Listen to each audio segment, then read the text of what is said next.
চট্টগ্রাম নগরে সামান্য বৃষ্টি হলেই সৃষ্টি হয় জলাবদ্ধতা।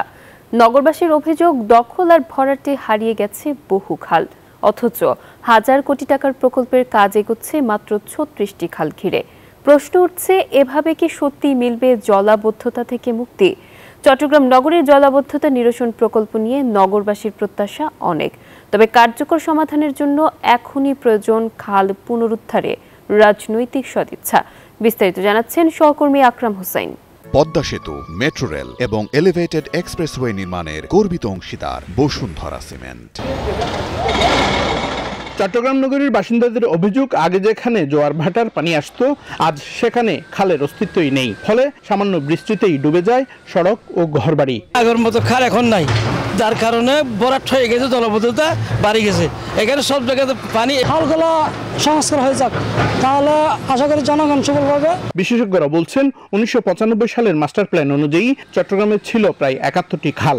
2015 সালে তা কমে দাঁড়ায় 97-এ। আর বর্তমান জলাবদ্ধতা নিরসন প্রকল্পে যুক্ত হয়েছে মাত্র 36টি খাল। এখানে 71টা খাল দিয়ে পানি নিষ্কাশন হতো, সেখানে 18টা খাল দিয়ে আমি সংস্কার করে কিভাবে আমি জলাবদ্ধতা একটা সুফল পেতে পারি? তাহলে এটা তো একটা বড় একটা প্রশ্ন। পরিকল্পনা অনুযায়ী আরএস জরিপের ভিত্তিতে খালগুলো পুনরুদ্ধারের সিদ্ধান্ত থাকলেও প্রভাবশালীদের কারণে তা হয়নি বলে জানান এই নগর পরিকল্পনাবিদ। এখানে একটা কঠিন রাজনৈতিক সিদ্ধান্ত দরকার, সঠিক রাজনৈতিক সিদ্ধান্ত দরকার, যে খালগুলো সত্যিকারভাবে যদি পুনরুদ্ধার করার একটা সদিচ্ছা থাকে সরকারের এবং প্রশাসন, তাহলে সেটা সম্ভব।